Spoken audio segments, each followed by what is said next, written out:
I think the best place to start before we get into, discussing what people may have experienced as a child, how that's affected them today, and how to heal effectively, before we jump into all that stuff, I think the best place to start is really by defining what we're talking about here.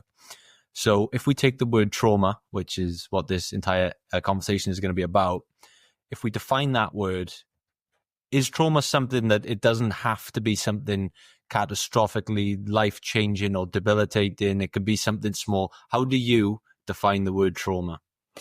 Trauma is, and I think that's a little bit, it sounds like such a strong word when we say trauma, but trauma actually means, in a wider sense, it's a wound. And trauma can be created to anything, and that's very important, that is overwhelming for our mind, meaning our brain or our body. And that can be a lot of things. That can be the acute trauma that we know, that single, very distressing event that everyone refers to. That's the car accident, maybe being in a war zone. Those are the obvious traumas, but there are also other forms of trauma. That's the chronic trauma. That's sort of the repeated exposure over time to abuse, neglect, for example, through our parents, that we didn't receive, let's say, the comfort, or that our emotional needs were not met. Those things can be very overwhelming for a young child and leave also trauma. And there's also the other forms of trauma, complex trauma, that can be, for example, bullying, that's ongoing for a very long time, that also creates in a younger child, but that does not define only, trauma is not only defined by and affected by young children, it's actually for everyone. And that can also be interrelated through, like, for example, relationships. That can also be a narcissistic partner, and you stay in that relationship for too long, and over time that can create also complex trauma. And there's also another one, that's the intergenerational trauma, that's basically passed down from generation to generation due to the unresolved pain. So that's a little bit how, I think I understood it, and I would define and explain trauma if you ask me. Amazing. Well, I love how you explained that. And yeah, it is definitely, it's not just the big things. As you mentioned, the trauma sounds like such a strong and scary word, but, we can just be referring to, how someone acts as a response of a parenting style or a relationship, as you mentioned. It could explain why someone may be hyper aware to other people's emotions. It could be, someone who, they get nervous that people are talking about them. That could be a trauma response. So we're not just talking about like a catastrophic event. We're talking about all these little things. So if trauma can be something just small, it can be a behavioral thing. Does everyone have some effect of trauma? Or, the majority of people, do most of us have effects of some sort of trauma, if you even at the tiny scale? It really depends, everyone is different, and everyone is individual. So one person might experience something in the same house. Let's take two siblings. And for one person, it's traumatic for one child, and the other one doesn't experience it as a traumatic event, or let's say a chronic trauma. That's very individual how also our brains are. We have different brains. But overall, what I see, and that's a little bit, at least my perception, is because trauma is relatively new, because it's also very hidden. And we've covered a lot of times the basic needs of children until this state of, like, you have room, shelter, education, and food on the table.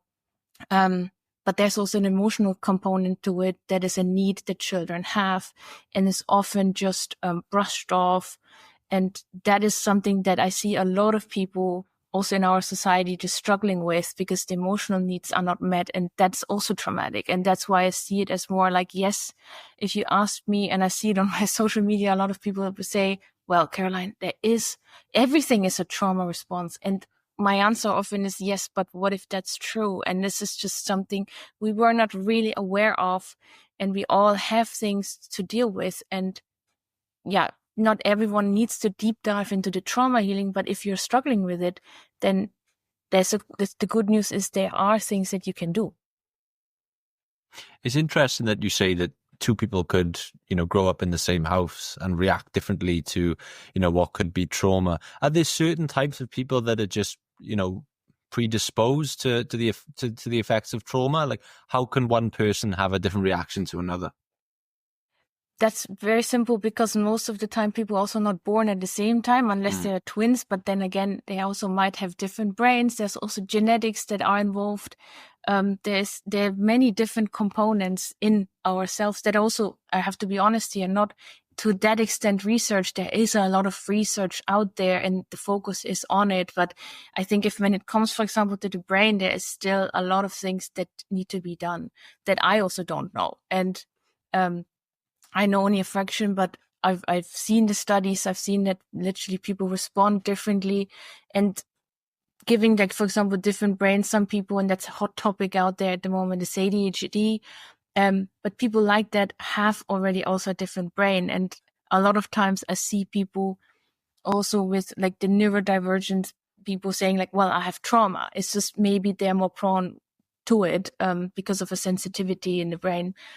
But that I cannot really sign and say that's true. And I think there needs to be a lot of more research done. It's interesting because trauma as a topic is really being brought into the mainstream of trying to understand it and people trying to learn about it in recent years. It's, as you mentioned, there's not always something that has been researched or talked about in depth. And it's people like yourself and Bessel van der Kolk and all these, amazing people that are bringing this to the mainstream, to the everyday person, who are finally starting to understand this subject. But why do you think that this is a subject that has kind of been neglected for so long, and it's only, recently start to really be researched and looked into? That's a very personal take that I'm sharing with you, but I think it can be partially true. Maybe you agree with me, but anyone, and that's personal experience, but also when I see it in my work, trauma, the attached feeling to it is I feel embarrassed. I feel shame about it. I feel like I cannot talk about it. And there's this huge stigma on top of it around mental health in general, that seeking support or saying that you're struggling would be a sign of weakness. And that's also culturally in our society very much still ongoing. And I think those are the reasons why it took a very long time that this became more into the center of things, like, hey, let's talk about it openly. So people and societies and cultures are starting to open up to the topic and making it more, let's say, a topic you can talk to your friends, to people on the table about, that was previously absolutely a no-go. So if we get back to sort of the effect of trauma, then in what ways does trauma have an effect on the brain, let's say? Mm-hmm. So if we look, for example, into the limbic system, and there would be the amygdala, that's like the fear center of our brain. And that is often changes. It's, that's the place where we progress our emotions, where basically we, similar to like fear or anger, it's basically a little bit like a smoke alarm in our brain that tells us, I'm not safe. Something is not okay here. But that part, for example, becomes hyperactive. Some research says it's actually enlarges in size when trauma hits us. So trauma meaning something overwhelming happens and it just changes. But that can be, for example, that then because of that amygdala changes, we cannot process the emotions, but also we are hypersensitive to anything that's creating us danger. And we can go, for example, into a crowded room and suddenly the amygdala sort of sends us cues. Wait, this is not safe. And we feel, and that's the thing, physically and our mind, basically we create that internal belief, I'm not safe. It's like almost a feeling you're out in the jungle, surrounded by lions in that moment, even though you're maybe out in a pub. It's just that experience of incredible unsafety that is just very overwhelming. And that's one part that's changed. Another part is the prefrontal cortex. That's the rational part, the sort of brain where we process and regulate our emotions, where we have that rational, more logical thinking, but also where we control our impulses. And that actually becomes underactive. So that means you cannot really regulate your emotions. So anyone who has, for example, experienced trauma and it can be a lot of shapes and forms, struggles a lot of times regulating their emotions, so that how you can notice is like from one second to another, you jump and become very impulsive. You become sort of triggered, angry, explosive. Some people go into huge rage attacks. But that's because trauma has affected the brain to that extent, and it's really not working the way it, let's say, it should be, or like compared to someone else. And then there's the hippocampus, and that's the memory center. And that is very helpful and helps us normally when everything, let's say, works fine. It helps us distinguish in between the past and sort of the present. But when it comes to trauma, it changes that, and we can suddenly, because it shrinks, not distinguish like, wait a minute, is this a past memory or is it the present moment? So that means, and that's where flashbacks can happen, you're reliving something from your past, but simply because it's not possible to distinguish what's happening right now. So that's what people really deal with when it comes to trauma, that a lot of times people on the outside also, I think that's also very important, need to understand that when they react that way, we cannot talk ourselves out of it immediately, or the thing of like, let's get over it, or just relax. These, let's say, lines don't help people with trauma. That's amazing. And I think that's a really important thing for people to understand. And as you mentioned a little bit earlier on, that, you know, you said that some people have mentioned to you that the trauma affects everything. Well, one of the things that I see a lot of people struggling with is, in terms of trauma, is how it distorts their outlook and their view on love. You know, through your experience and you know, the work you do and the sort of coaching you do with people, what have you seen in terms of the effect that the trauma has on relationships and people's outlook on love and whether it even exists? The thing with trauma and people in trauma, it of course depends a little bit when the trauma happened, but overall what happens is trauma creates a huge distrust, but the distrust happens within ourselves. So that means we're doubting, can I trust myself? Can I trust my own judgment?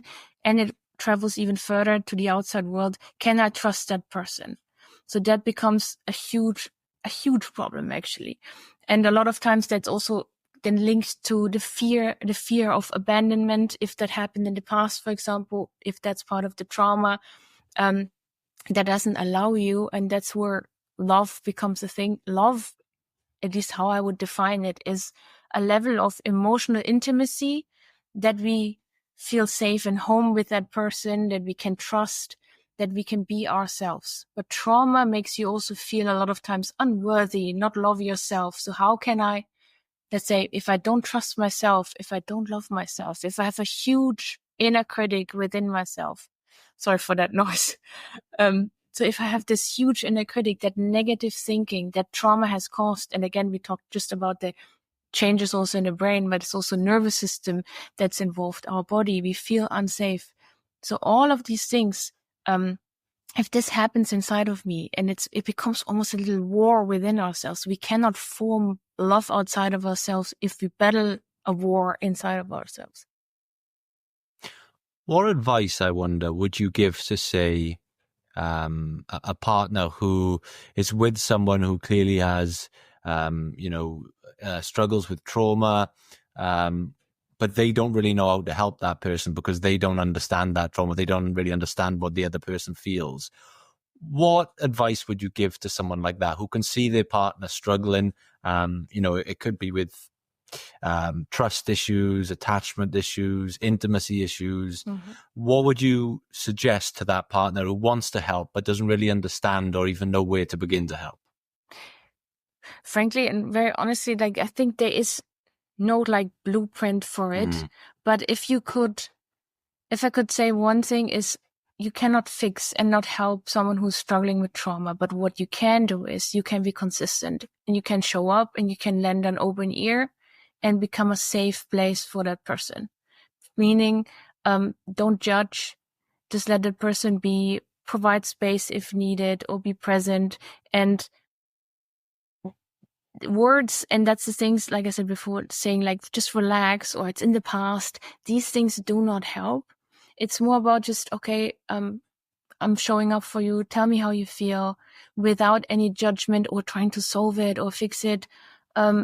That sometimes creates, and that's what I hear a lot in the people that I work with, or I experience it myself as well. It's like this feeling of inadequacy. Oh, I'm feeling anxiety right now, but I'm not sure if I'm too much for the other person, or if I'm flawed in any sense, or in my past I feel embarrassed or shame or guilt around it. So without any judgment, if you provide that sort of environment for someone of like, I'm just here for you, and know it's been rough, that acknowledgement that it's been tough and painful, that's already so helpful for someone, because then they can trust again, that they can find a place of, okay, I can talk at least, and that's a huge part about what happened to me, without you trying to fix me, trying to judge me. I'll just share something and you acknowledge it, because acknowledgement a lot of time, particularly for people with childhood trauma, never happened. Yeah. Yeah, I think that's it's definitely a beautiful message to send out to those people. And in terms of that person, then when it comes to their healing, there's a lot of advice out there on the internet. Some brilliant, some not so brilliant. That's one of the problems with the internet is this amazing thing where you can have free access to information, but for a lot of people, it's hard to sort of sift through the information and work out what's good, what's not. What does effective and a healthy approach to healing trauma look like? I think the most tricky part is that you're already, when you're in these traumas, you're a lot of times overwhelmed already. And then the information can be hugely overwhelming, and it demands of you to carve out time that you probably feel, at least, that you do not have. Because one thing that trauma does to a lot of people is creating an internal sense of urgency that's driven by anxiety. It's fear-based. It's constantly running on stress. So you feel like, I cannot carve out time for myself, which again goes hand in hand with other patterns of people pleasing, which is a fawn response, putting other people first on the priority list and not yourself. So what I find the most helpful is make a promise to yourself and start small things that you can keep consistently. And that's just simple things like, I'm taking out 10 minutes in the morning, 10 minutes in the evening, and those minutes I dedicate to my healing journey. And a healing journey takes time. I think that's the most important thing. But these things can be small things like a body scan. It sounds simple, but it's really helpful, because with practice, time, and consistency, these moments get you out of your head, out of overthinking, bring you back into your body. You don't become this time traveler of overthinking my past, jumping into my to-do list for tomorrow. I'm coming back into the moment, here and now. And what your brain, and the traumatized brain, but also nervous system, basically love and need is ways to ground yourself, but also consistency, and keep on basically showing up for yourself. And those things are regulating, and over time they help. So one small thing, surely you need a little bit more to really do the healing journey, but that's a starting point.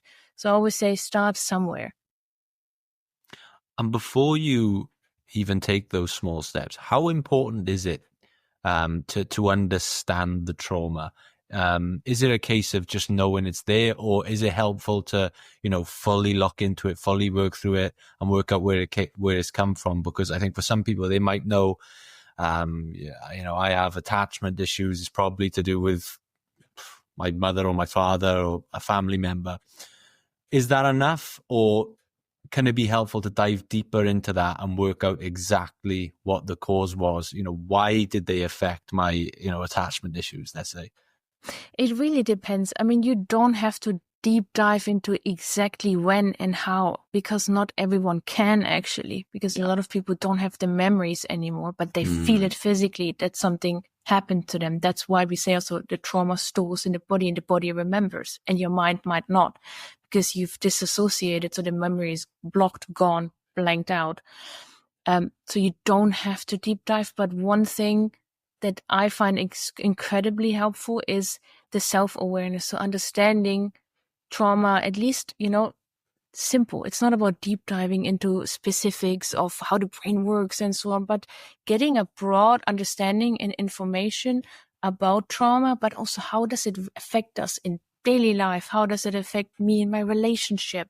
Because when I work with people, I always notice that there's this aha moment, and it's not about labeling them with a diagnosis. No, it's more people have so many questions and they sit in the self-doubt, not exactly sure what they're dealing with, what they're struggling with. And once you have that, oh my God, it's trauma.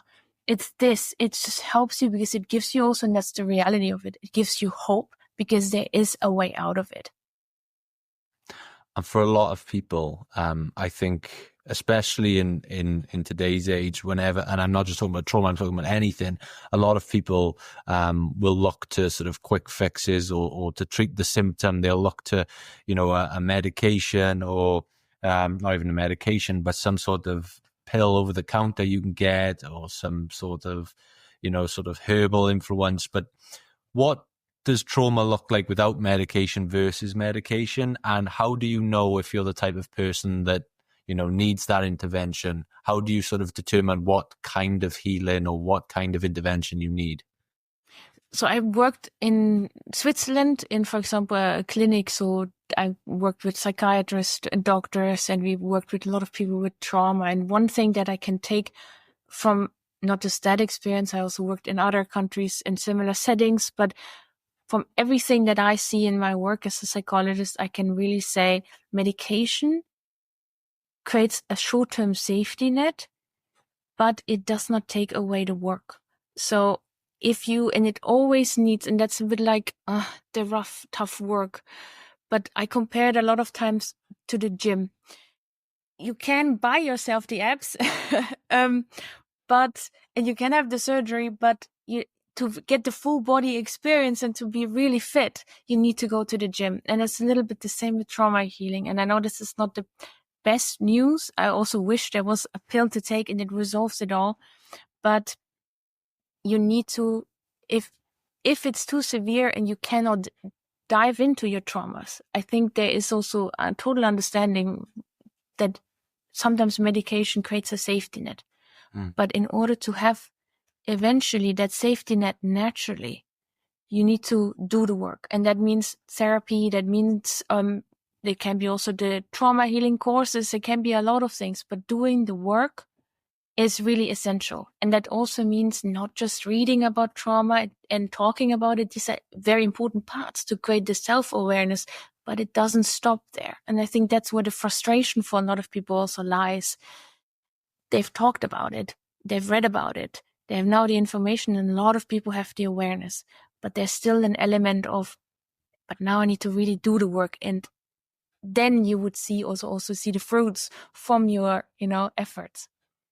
In terms of the hard work of healing, what is the hardest part of healing? What does that hard work really look like for that person? A lot of times it means navigating emotions. Navigating all emotions. That means the anger, the sadness, and a lot of people learned through traumatic experiences or their upbringing or whatever they've been through that they should suppress and hide their feelings, and only most of the time, positive emotions and feelings can be expressed to the outside world.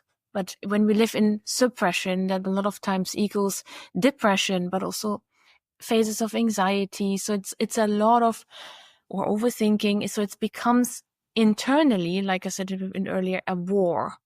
And trauma healing means, that's the hardest part. I'm allowing myself to travel and navigate with the right tools and practices at hand to dive and go and navigate through those emotions and allow all of them. Because I'm human. I am just like you, me. We all have emotions, and we should express them at least to ourselves, or in all honesty and very authentic. I think I'm lucky enough to where I can say I don't have really any sort of strong trauma that I think has affected my life in too much of a way that I know of anyway. But my guess is that trauma or healing It's not something you can fully, you can say you're fully healed from. Is trauma more of a sort of state of being, or can you ever get to that point where you say, look, I'm fully healed. I'm never going to have any effects of this again? Or is healing more of just a state that you're in right now? But that doesn't mean to say in 2 months' time, you could be feeling all these effects again. The difference, the healing is such a tricky word. I have to say I never, and I discussed this with so many people, but I could not find the right word for it, what it actually means. Because if you would ask me now, I would, for example, say, yes, I would be healed, but I can still get triggered by my past and I can fall into specific patterns. But because I have the awareness and I've done the work, I can choose and get myself out of it, which is much more empowering. I can redirect myself. I can soothe myself, and all of those things feel more sort of whole. I think that's the feeling of like, I get myself, I understand it. That doesn't mean that you cannot fall back into sort of default mode, into your old patterns. But it's really how do I look into the future? How do I keep going? How do I talk to myself? Do I still use that harsh inner critic, or do I become aware and change it to my compassionate voice and I cut myself some slack?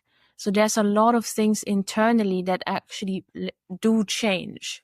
And what I notice, and that's also what trauma work, for example, does, as an example, EMDR, is that the way past triggers trigger you in the future when you're healed, I put this more quote unquote, is very different. You can see, and it can still trigger you to a level of stress, but not the same, or that feeling of helplessness that a lot of times comes exactly hand in hand with people, that feeling, I have no power, I'm stuck here. That's very different to when you're on, let's say, your healing journey. And it becomes a learning. It becomes almost a level of curiosity. Hey, I'm getting to know myself on so many levels that trauma has blocked before, because it wasn't possible. So it becomes a wonderful journey that, yes, never really ends, but just like learning, it never ends. It's a lifestyle choice. Yeah. I want to fully define everything as we go along. I don't want you to get lost at any point. You mentioned the EMDR. What is that? That's a sort of trauma processing technique. So that's very, it's a very simple, but yet powerful, and it's evidence-based trauma processing technique that helps you also really, to reduce basically the stress around memories that have triggered sort of, let's say, anxiety in you, or these difficult emotions. And it's a wonderful technique that I love to use. I think a lot of psychologists out there use it because it helps, and it's really powerful if used in the right setting at the right time. So on the surface level, what does that technique look like? Mm-hmm. So you have also bilateral stimulation sounds. So that can be, as an example, I mean, it really depends. Everyone does it differently. You can have headphones just like me on right now, and you have a very annoying ping pong sound on both sides of the ears, basically traveling from one side to another, and you follow at the same time. It can be either a light or a ball in front of you on the screen, which goes sometimes in different directions, sometimes just from left to right in a certain speed. While you focus, and that's where it becomes tricky, you focus on a past, for example, difficult memory together with your therapist, and it creates an overwhelm. So basically what EMDR does, it creates an overwhelm. It overstimulates both parts of your brain and helps, again, your brain to process past memories and the stress triggers around you. So the experience a lot of times is, first few times you do this several rounds, you annoy basically the brain to an extent where people would say, oh God, I have a headache. But that's not negative. It's just really a workout, how I always refer to it, for the brain. But you create that overstimulation and process things so they feel very stressed in the beginning, and a lot of times I see it then going down. And what's wonderful, a lot of times in those sessions, even perspective shifts happen and people see things differently, or so it can be very, very powerful. Wow. That's really fascinating. Is this something that people can? I don't know. I've never come across this before. Is this sort of like a video that you would follow along with, or is it like a session that's led by somebody? I personally know it only from therapy sessions because Yeah. you need to be obviously a licensed therapist for it. Um, I've seen also, because I'm curious, I'm always like, how can we make this more available for everyone out there? So I see also there are YouTubes, but I have to always say, when it comes to these things, at least create and join a community or someone, a coach who's experienced with these things. I would not go into self-trial because, and that's the thing, trauma is such a sensitive topic and we don't want to have something that triggers you into, let's say, your past trauma and you cannot get out of it, feel stuck in it, and having someone by your side is just safer in that sense. Yeah, definitely. And I would stress that everything we're talking about, every step of the way, I would, encourage people to involve a professional then, as well. I think that's really important to stress. It's really interesting that you mentioned a sound being used, like the bilateral sounds. I saw another thing, I think it was on your Instagram, I saw it actually, of using like this like, certain frequency playing through a headphone. How can stuff like that be used as well? I've never really come across anything like that before. I find sounds just incredibly interesting because in my beginning of my career, I worked as a neuropsychologist, and there we helped a lot of people also with brain injuries through sounds. So I found this always very interesting. And certain frequencies, for example, that one that I posted, they basically stop or slow down your thoughts. A lot of people are often, and I can speak really from per own experience, too much in our head. And it's just so overwhelming when you're overthinking. And then you cannot just stop yourself, talk yourself out it. So using sounds, that can be one of those. It can be also specific sound bowls as an example. They help you basically slow down again. So power of music and sound, also dissimilar with the bilateral stimulation sounds, can be wonderful. Amazing. Well, what I'm getting here is though everything we're talking about in terms of healing and sort of learning to navigate emotions and these tactics we've talked about along the way, it seems as though healing, rather than being, a state you arrive in and you're fully healed, it's almost like you're building a skill set and you're sort of, acquiring tools along the way to be able to fight the effects of trauma when they come up to the surface again. So you're almost equipping yourself to deal with these emotions and these effects easier and easier each time they come up. Yeah, exactly. Because the reality, and that's a bit of the, let's say, tough truth, we all deal with emotional wounds along the way. It's just a path of life. It's also the circle of life. And for some people it can be hugely traumatic when, for example, a loved one dies, or, these things, medical things, all of these things can be a trigger, can drive you into, it can affect your mental health basically and can be traumatic. So having these, let's say, tools at hand, practices and ways to get to know yourself and become more intuitive and more, let's say, self-loving, self-caring, which is not, and I think that's very important, toxic positivity or narcissism on a high extreme level. No, I'm talking about this creating healthy boundaries, understanding, reconnecting with yourself, having a good relationship with yourself. Those are the things that are ongoing, that never ends, just like any relationship, basically.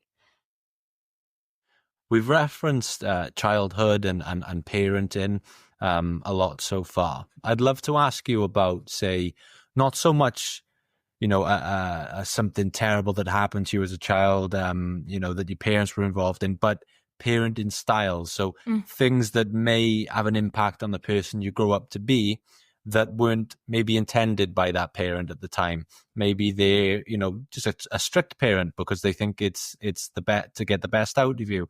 Maybe they're parents who themselves struggle to express emotion because maybe their parents found it difficult to express emotion, and that's had an impact on you somewhere down the line.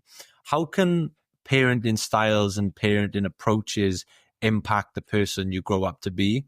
And what are some of the most common examples that we've seen? Mm-hmm. So the thing is, when it comes to childhood or growing up, basically, this is not something we choose. We're born into like the family. Basically, it's like a pot you're thrown into and you're supposed to survive. We are all wired to survive. So what that means is basically as children, we adapt and to any environment we're in.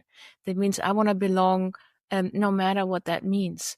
But a lot of times if, for example, and that's a very common one, a strict parent, which was very normalized, let's say for my parents' generation, at least, or their parents, that can cause in a child, oh my God, I need to be perfect, or I need to avoid making mistakes because that would get me into trouble, or that would mean in the end, that's how children perceive it a lot of times, I'm not lovable. So they become very fearful of failure. On the other hand, some other children become very rebellious because they feel so almost like held hostage in a way, or like imprisoned in their own home. So they become very rebellious of it. But those are very common ones. Another one is neglect. That's a very, like I mentioned earlier, we're very much like with the basic needs of room, shelter, food, education. Those are very much accepted in our society. But when it comes to emotional needs, like I need to be seen, I need to be held, I need to feel safe, I need to express my emotions and learn how to navigate that. That's often just dismissed by our parents or ignored or just pushed into, you're too much. It's not okay the way you are. Stop crying. All of those things, particularly boys here, there's a lot growing up, and that can create an inadequacy sort of feeling about our emotions. But children, because they want to belong, they take this as and internalize this as this feeling that I'm having right now should never exist. So they try to push it aside, they suppress it, and only later on in life, through all this suppression that's ongoing, it pops up again. One feeling I know a lot of people can relate to and a lot of people struggle with is the feeling of sort of guilt or shame around not being productive, or, you know, just taking time to yourself. And this is quite an interesting one because I've tried to, in the past, look into where this could possibly come from. Mm-hmm. Could this possibly come from, you know, maybe just the way your parents reacted when you did to your academic success? Say they sort of doubled down on rewarding you for being good in school or achieving things. And so it sounds like something that's a real positive, that, oh, your parents reward you for success. They recognize your success. That's great. But could that be having that effect on you when you grow up then and you struggle when you're not being productive? Very much. That can have a huge effect. It's also very much normalized in many cultures to have the emphasis on education, and you need to have good grades, or you need to be a high achiever, or be good at sports. It can be tricky because it can be a lot of things. It can be living our parents' dreams, things they could not have. It's with a good intention. I totally get it, because sometimes parents could not have the education that they want to give their children, but the emphasis becomes too much on the grades or the achievement. And a child that wants to be loved, be seen by mom and dad, perceives this message as, I'm only loved when I, let's say, have an A star. So they fall into these patterns of overworking. A lot of children, and there's the other side of the medal, if they live in such an emotional, overwhelming home where parents quickly overbury them with things, and they're made to be, let's say, their parents' parents, they sometimes fall into similar patterns because they're the grades, the escape of, let's say, being safe in school, but also bringing home good grades doesn't bring trouble at home. But it becomes also an escape place of, if I eventually get out of here, and get the job, become successful, make enough money, then I'm safe. So a lot of people, there's different mixes why people, let's say, fall into this overworking pattern, or into this, how did you say it, not able to stop, or feeling the need of being productive at all times. It creates, I think that's the deeper level, or this most simplified way of looking at it. It gives us a false sense of safety and a level of control. So if we had lived in chaos, unpredictability, however that looked like, then that can be a way of coping and an escape. That's really interesting. And it seems quite, I mean, I'm not a parent as of yet anyway. And, but I can imagine it must be really hard to navigate something like parenting with all this in mind. And you know, even on these real niche things on how you react to, your child's success in school, you think, I want to reward it, but am I over rewarding it? Am I reinforcing, as we mentioned, this need? You know, should I be, you know, equally as interested in their hobbies as I am in their schoolwork? It seems like quite a minefield to navigate, and it's hard to predict the effects you could have on a child 20 years down the line. That's very true. I mean, I'm a mother myself, so I would say there is no handbook, no blueprint, no, one size fits all solution.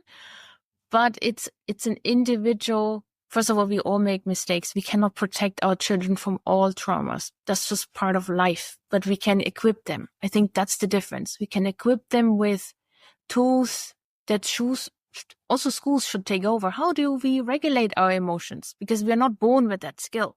It's something we as parents, but also maybe as teachers, or just in general in society, have the responsibility to teach the younger generation. Like, this is how you deal with things, and give things name, and understanding what happens inside of ourselves. What can I do? What are these tools? I think that's something more powerful that we can do. Equip our children for those things, for potential traumas, and how to navigate them, and how to take care and respect our body, and not just go into our mind and overthinking and what to do. I think that's the best thing we can do. Yeah, I love that. And in terms of educating, it can start really young. I know, you know, you've mentioned this before. I saw a video on I think it was on your YouTube, and you talk about when we're growing up, the sort of storybooks we were read taught us about people pleasing and not setting boundaries. I think the example you gave was the rainbow fish. Yeah. How important are the stories we're told from a very young age, and why can a story like, you know, the rainbow fish, you know, have such an effect on us? The truth is, and that's the thing with children, they're sponges, right? We learn through mirroring from our parents, and from eventually, it starts with our parents. Eventually, our, like, say, the environment grows and gets bigger. Then we go into nursery, we go into school, we learn from others. So it is also a responsibility, and that's why books are also part of school systems, because we teach children math, we teach children, let's say, life lessons. So there's a lot of things we pick up in school, and these books have sometimes a deeper meaning. Not maybe back in the days was intentionally about boundaries. Maybe it was about sharing, but the message, and that was what my criticism about that book was, unfortunately, it was about the physical appearance of that fish. And that sometimes, and that's the thing, bullying runs deep and can happen. It's never okay. And teaching children boundaries is important. And we read children from a very young age. That's how they learn language, moral stories. So it is a huge part of learning. If as children we adapt to survive, then we look at what our parents, you know, want us to be, and we end up sort of moving away from our true self, our authentic self, towards the version of yourself that your parent wanted you to be, the parent rewarded you for. Mm-hmm. How do you, all these years later, when you sort of learn to recognize that and you grow to recognize that, how do you start to reclaim the person you originally were? How do you reclaim your authentic self? It's really about first understanding yourself, and that's a connection of self-love. It's about diving deeper into understanding your needs. A lot of times people, and what you just explained, were people who lived a long life, maybe trying to meet their parents' needs, but never their own. And a huge part of healing, or however we want to talk about it, is actually identifying what are my own needs. Because a lot of people don't even know. They live in an identity crisis of who am I? What do I need? What do I want in life?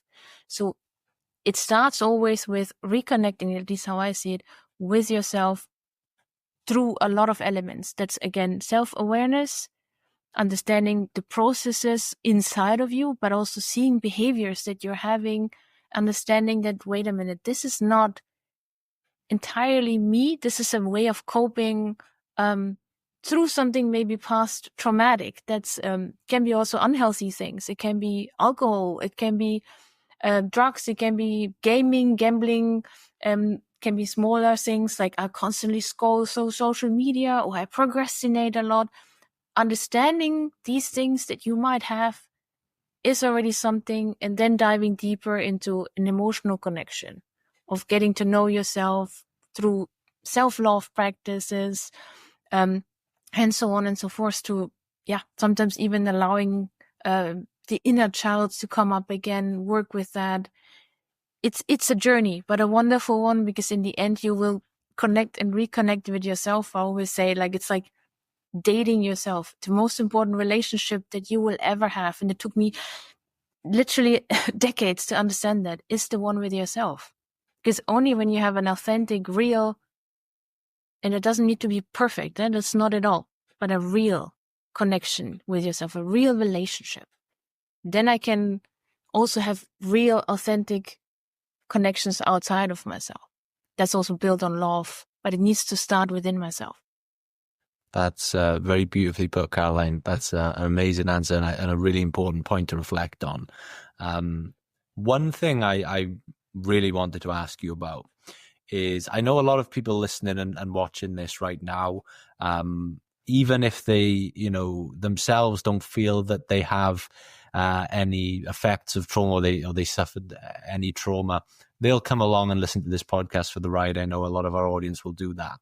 So for many people listening, they could be listening to this right now and could be, or could have unresolved trauma, but they might not be aware of it. What are some of the signs that you may have unresolved trauma that you're not aware of? It can start with very, let's say, they're not minor. I don't want to use that word because they're not. But like, so a lot of people that I seen that they did not know they struggled with trauma had unexplained phases of depression, or that anxiety that they had no idea like why they're dealing with it. It's again a trust thing, the trust within themselves or towards other people. So that means also it blocks them from keeping or staying in, let's say, relationships in general. It's also, and I think that's a very important one, that they a lot of times live with a harsh inner critic. That's that very negative self-talk, self-criticism that comes also hand in hand with the anxiety. It's shame, it's feeling of guilt. And again, comes also with overthinking, overanalyzing a lot of times. Things like simple things like, oh my God, what did I say to my colleague yesterday? I should have done something differently. And that they don't sleep at night because of it. Those are a lot of times things that are very common. Another things are that they have pains, can be often neck pains, back pain, unexplained tension, or physical sort of things that they don't know where they come from, accompanied with, let's say, mental health struggles. Or in the room, there can be social anxiety, feeling always on edge, uncomfortable, very tongue-tied around authority figures. But, that again goes hand in hand with, I cannot create a boundary. I cannot say no. I have to. And it goes with over-scheduling things and just saying yes to everything, being very nice to everyone outside, but inside feeling very resentful towards people in general, and just not being able to express that. I think these are very much signs that there could be something that deserves to be looked into. Yeah. Amazing. Thank you so much for that. I think the couple of questions I have left for you then. The last one on trauma before I move into the question that I ask every guest, regardless of the topic. What is maybe one thing that you wish more people in the world understood about trauma? I think one thing that is really, and that's really almost a personal message, I think it affects much, much more people than we think. And the message is, please do not stigmatize trauma. It's normal. We all have it in some shape or form, small or large, but let's normalize it and make this a normal topic to talk about. I think that's something that I would like, that it becomes less of this, oh my God, annoyance. Like everyone has trauma. Everyone has a narcissistic partner. A lot of times, yes, but what if that's true? So I think that's important to just normalize it so that people can really speak up and don't feel that shame and that guilt. Well, I think you're doing a fantastic job of working towards that with, you know, all the content you put out on social media and all the people's lives that you affect and help. You're certainly doing your service in that regard. Thank you. And before I share with everyone where they can find you online and connect with you and learn more from you, there's one question I ask every guest that comes on the show, regardless of the topic. And it can be, the answer to it can be personal, it can be professional, it could be about your family, whatever. Okay. But for Caroline right now, what makes life worth living? Oh, that's a very simple question, but I love that question. It's absolutely, obviously, my son. He has been my light forever, and he is just worth living for. That's really what I'm doing, and that's everything I'm attached to it, is doing what I'm doing. I'm literally a little bit like Phoenix from the ashes, and I want my son to know that. I'm not that I'm sharing it, he's too young now, but I want him to look at it and be like, my mom has fought her way out of it, and she is able to help many others. And I think that's a huge purpose and mission. Sorry, it's my clock. And I want him to look at it, thinking there is, and I say that to him all the time, where's a problem, there's a solution. There's always a way. And that's the message, and the message behind everything that I do, including my work. But he is my driver, definitely. That's beautiful. I love that. Thank you. Well, as we heard anyway from the clock, we're at the top of the hour. So it's amazing that your clock does that. Does it do that in the middle of the night when you're sleeping? Unfortunately, yes. But thank God I'm not sleeping in the living room. So that's... But yeah, it does. Amazing. Well, for everyone who's watching and listening right now, and they want to hear more from yourself, they want to find you on social media and connect, where can they follow you, first of all, and what resources do we have? Where is the best place to send them to check out more of what you have to offer? So they can definitely come to my Instagram. That's just Caroline Middelsdorf on Instagram, or they can go to my website. It's also carolinemidelsdorf.com. Very straightforward. And there you can find me on all the social media channels, TikTok, Facebook. But I always say go to Instagram and there you find everything. Instagram or my website, carolinemidelsdorf.com. Amazing. Well, I will link the social media and the website below for everyone listening and watching right now who wants to just click the description and head on over to Caroline's page. Caroline, thank you so much for joining me today. It's been an absolute pleasure. I've wanted to speak with you for a while, and I'm glad we've managed to do this, and it's been an absolute pleasure. Thank you for all the value you've brought today. Thank you so much. It's been wonderful.